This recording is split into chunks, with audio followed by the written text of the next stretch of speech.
Florida kind of review, someone said, should we be excited about Georgia, Florida, or concerned about Alabama moving forward? And I think the concern is, should we be concerned about them not being that great? And this is where I think we get into the review of what we saw with Alabama and Florida today, because it was super interesting. And Josh, to your credit, like, you took some heat on Twitter, you took some heat in the comments by suggesting that Dan Mullen's offense at Mississippi State, that had some given Alabama trouble in the past, in some cases, was going to be more what we saw on Saturday because of personnel, but also because that's the kind of offense he wants to run. That's who he is. And a lot of people kind of took umbrage, but that's what we saw. And you weren't saying that was bad. Like, what we saw was Mississippi State offense with Nick Fitzgerald, but exactly what you said, a quarterback that's more accurate than Fitzgerald, which means it has an opportunity to give Alabama some trouble. And what you also said was, for Florida to win this game, they got to be able to run the ball. Those things happened. This offense gave Alabama fits. So credit is due to Florida, but also it's kind of exactly what you said we'd see, just a little bit better. Yeah, to start with Florida, you're absolutely right. I was wrong on my pick. I mean, I didn't think the game was going to be that close. It looked like maybe I was right about halfway through, but in terms of how the game was going to go and how Florida was going to approach it, I don't think I was in any way wrong to think Anthony Richardson was not going to be a major part of the game plan. I mean, he's hurt. Mullen really hinted several times at the fact that he probably wasn't healthy enough to really go. But also, what Florida wants to do with these two quarterbacks that are genuinely very good runners, and say what you want about Emory Jones as a passer, he's a very good runner. He's a good athlete. He's strong. He's athletic.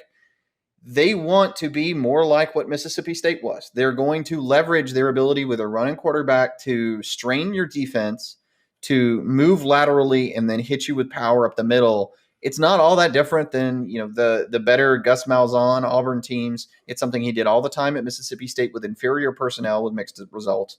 He's got better personnel at Florida than he did then, and it was really effective. And I know people really wanted to see Richardson in the splash plays. There are probably a lot of people thinking, wow, if we have Richardson run the scheme, we'll be more effective.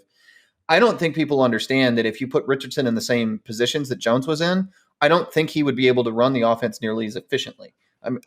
Do you agree with me on that? I thought there were maybe a dozen plays in that game where Emory Jones made a subtle decision, read, throw, that made that offense continue to operate, where people probably didn't appreciate just how difficult it was for the quarterback, or how important it was for the quarterback to make all these little plays and reads that kept things going, rather than just try to take the easy thing or scramble. Yeah, I thought, like, there was a lot of clamoring for Richardson kind of early, like before the game and in the first half.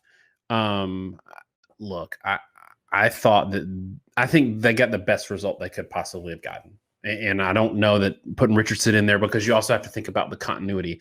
Once Florida got rolling offensively, a lot of their game was rhythm based. And it reminded me a lot of the Ole Miss game last year against Alabama. People know that Matt Corral is really good, but the run game is what gave Alabama fits in that Ole Miss game last year. And so I'm not sure that, I'm really not sure that bringing in a guy here and there, swapping out quarterbacks, I think that continuity break would have actually hurt them more than anything else, more than the benefit that they would have gotten from Richardson. Which brings me to a point about this Alabama defense, because Alabama fans are ready to jump off a cliff now. We saw this, right? We saw this last year with Ole Miss. We've seen this, I think, every year with Alabama early in the season. What's the difference to you? Is it something where it's 2020 Alabama versus Ole Miss, where that defense was actually really, really good by the end of the year?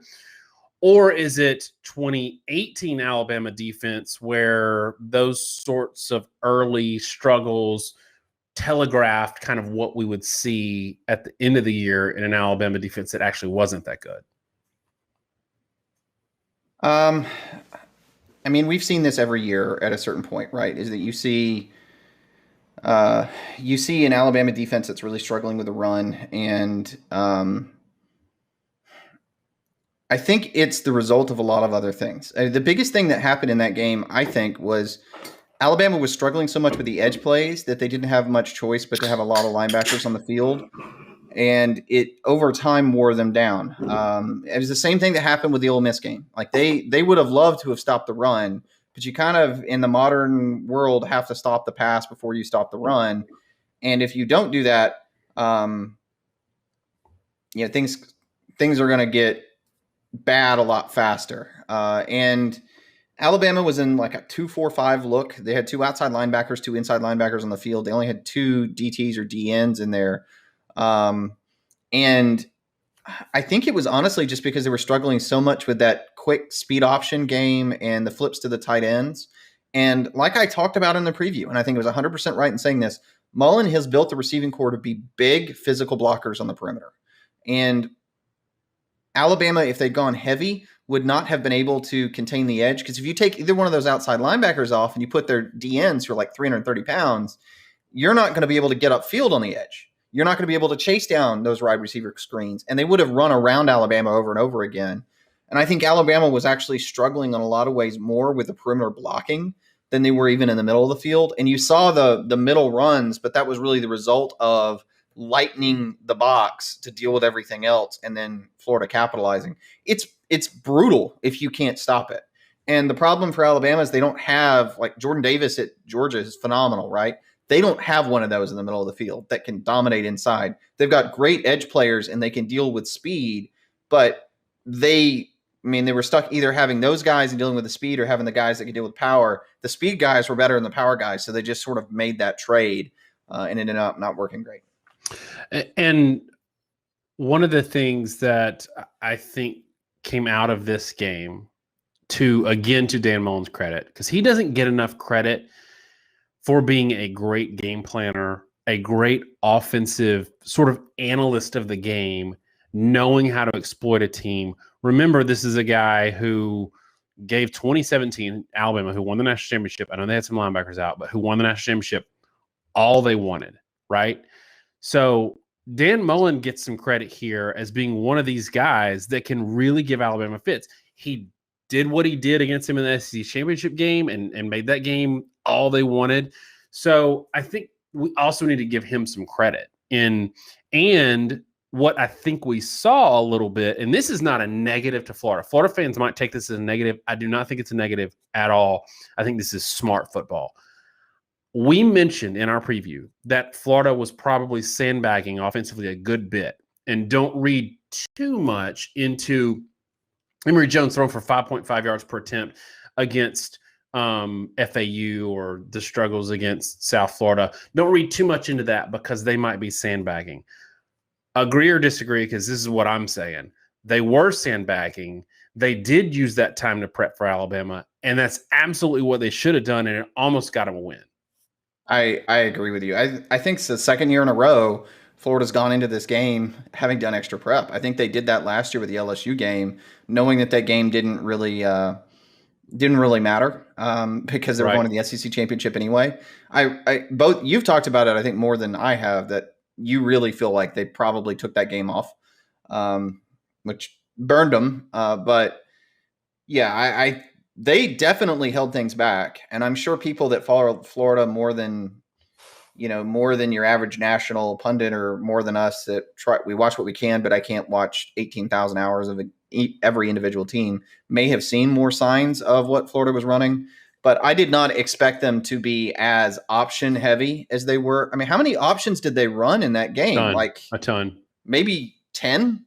Yeah, it was a lot.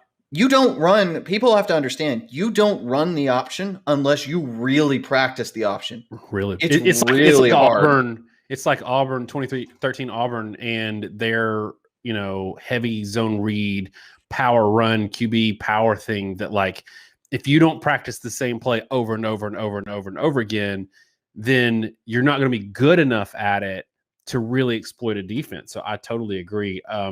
There's a lot of chatter in the chat about Bryce Young, so I want to touch on that, and I think we both got opinions there.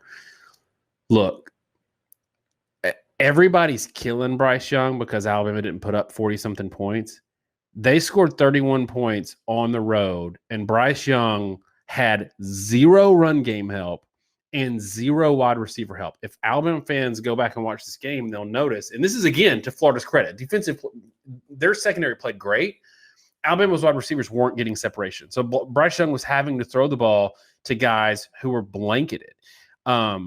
Yes, I think Bryce Young should run the ball more with his head up when he breaks the pocket. I do think that. But other than that, is there really anything else that we can kill the guy for? Like, are you going to trade him, Alabama, for CJ Stroud right now? Like, is there another young quarterback that we're going to trade him for? Josh, are these Bama fans being way too hard on Bryce Young right now? I think, honestly, that take has almost taken me aback. I felt like Bryce Young was the only thing that was making Alabama's offense work in that game. They weren't running the ball. I mean, Brian Robinson finished 15 carries, 78 yards. That's 5.2 per. But he had a 23-yard long, right? So if you take that play off, he was 55 yards and 14 carries. It's like 4.5 yards a carry. Jace McClellan had 17 yards on 9 carries. That's rough. Right. There was nothing going. The line was miscommunicating. He had pressure constantly. The receivers were dropping balls. Nobody was open consistently. Bryce Young was the reason Alabama won that game. In fact, I might actually go so far as to say Bryce Young, I thought in that game, Bryce Young was the best player on Alabama's team. That was my takeaway. And to hear people that are disappointed with him is just almost shocking to me. I mean, 3 touchdowns, no interceptions. Yeah, he was only 7 yards per attempt, but nothing else was working well. 22 of 35 passing, so about 67% passing, over 60%. And pretty tough spot to have your first road start, right? Pretty tough crowd. I mean, he didn't have any time to throw deep. I mean, I think he maybe missed one, but they weren't getting any opportunity to throw downfield because their tackles were getting beat so bad by the pass rush from Florida. I have a fly that is insisting and flying in my face because I've front lit. And yeah, I mean, I really thought Bryce Young and Emory Jones played phenomenal, and nothing else in that game was really going fantastic. But to me, that was absolutely the story. And I was actually going to make the point in this video that I felt like Bryce Young was the only thing that kept him in it, because if they had had a CJ Stroud in this game, I mean, over. Like, they would have scored 10 points. Yeah. Their offensive line, and maybe this is an interesting point. I'll let you start with it. How bad did you think their offensive line play really was in that game? Yeah, and I'm going to answer that. I want to call out Kiltack for the super chat. We're kind of touching on Bryce Young. I think it was more probably Kiltack seared in his or her brain. Second quarter is what seared in all the Alabama fans' brain because they went 3 straight 3-and-outs. But if you think about the rest of the game, the opening script was great for Young. And then the answer, like they got an answer drive whenever they needed it, just about. And that's a tough ask on the road. In terms of offensive line, I thought Florida's offensive line did a great job. They couldn't handle Will Anderson. Nobody can. I've kind of moved into – I thought it was Thibodeau, but I'm kind of moved into thinking that he's the best player in the country, and he's got another year. He's not even draft eligible yet because of how well he plays the run as well. So I didn't want to forget about him going into this discussion. Alabama's offensive line, I don't know what it is, but like every couple of plays – some guy would get absolutely dominated to give a free rush to the quarterback, and it was a different guy every time. Maybe more concerning to me, though, if I'm an Alabama fan looking at this, and Josh, you can touch on this because you've got some thoughts on Alabama in the past, is, for one, I also want to mention Florida ability to run the ball, and we'll touch on that later, Florida fans. Y'all don't freak out too much. Alabama struggles to run the ball early almost every year. Talk about that a little bit. Yeah, Alabama has a game where they don't run the ball well, I feel like every single season, and I'm going to pull this up on the fly while I'm talking. They have a long history due to they have a zone based blocking scheme where they have a bad game early in the season a lot, and everybody freaks out. That's an Alabama fan, and we see it in all our comments. And their run game's terrible, and they need to fire the offensive line coach, and it turns around. So 2020, Alabama's yard per carry against Missouri in their opener, 3.1 yards per carry. Their yard per carry against Texas A&M, 3.9 yards per carry. Week 4 against Georgia, 3.4 yards per carry. Tennessee, 4.2 yards per carry. Everybody was convinced. It was 1 year ago. Everyone was convinced halfway through the year that Alabama wasn't going to be able to run the ball. And then through the second half of the year, they were pretty darn good. I mean, you go back to 2019, 3.5 yards a carry against Duke in their opener, 3 yards a carry in their third game of the year against South Carolina. This is not a new thing for Alabama early. They never run the ball great early in the year. But what I want to give a shout out to is the Florida fans in that game, because I think people really underestimate the impact of an extremely loud stadium in that sort of an environment. Alabama repeatedly had to go back to a silent count. And when this is happening off and on to Auburn a little bit, though, I think that I'm not sure that Florida Stadium, the Swamp, wasn't actually louder at times than we're even seeing in Happy Valley. But when you go silent count, meaning you're not even clapping, right? But it's the guard looking back at the quarterback. The quarterback signals, I'm ready to go. He turns back to the center, taps the center, and the center snaps on his own count. The line does not know the snap count, which means the defense and the offensive line get to go at the same time off the ball. And it's very easy for a defensive lineman to get the jump on the offensive lineman. Normally, the offensive line always gets to go early unless the defense guesses the snap count. And that means the offensive lineman gets the initial contact. That lack of ability to get the jump is brutal for an offensive line. It's why road games are really hard to win, especially top 10 road games in huge environments where it's ultra loud. It's a huge impact. I do think that was devastating to Alabama's ability to block in that Florida game, and that was a lot of it. And there was that period where Alabama got ahead and they started to run away with it, and that's because the stadium got quiet.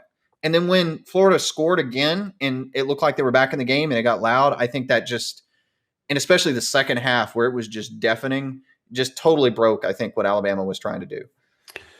Got a super chat here from Lamar. Can we give Todd Grantham a little love? A lot of people want him gone. Today was more like 2018 for him. I thought Grantham did a good job adjusting.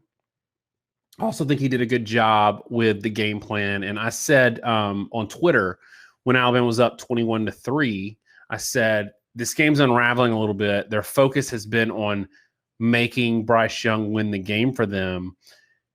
And if Alabama scores one more time, even a field goal, it's going to adjust. It's going to force them to adjust a little bit, and it's going to open up the run game. Well, he didn't panic, and I think that's huge. Like, he didn't panic, realized the game is long, and really bottled up the run game. And yes, forced Bryce Young to beat him. Alabama beat him. But if they would have adjusted a little bit and not been so aggressive in attacking the run, I think that it would have gone a lot worse for Florida today. So just to wrap this up, because we've got to start talking about some other football. The question that kind of started all this, are we excited about UGA, or are we more kind of now down on Alabama? I'm excited for UGA, Florida, Georgia. Josh, tell me what you think. Yeah, I think you should feel like Florida's a much more alive team. People were freaking out about the quarterback play from Emory Jones. And if Florida tried to be what they were last year, and this was my whole point in the preview, that would not have gone well. Do you agree with that? If Florida tried to be a passing offense, that would not have gone well. Florida adjusted their personnel. They are a much more run-heavy attack, and it's much more fitting to what they're doing. Florida's defense is a lot better than it was last year. In the Georgia game, Florida needs to be in a long, drawn-out defensive struggle, because I don't think Florida's personnel matches up well with Georgia's defensively. We'll get to that game later in the season, but right now I'm concerned because everything that worked against Alabama was basically power, and Georgia is a lot bigger and stronger than Alabama. Alabama may be faster than Georgia, which is why we've said 1A, 1B defensively. Florida has a much better set of matchups with Alabama than they do Georgia, and that's going to be an interesting thing to watch. But given where Georgia's offense seems to be and where Florida's defense seems to be, I think that's going to be an old school slugfest right now.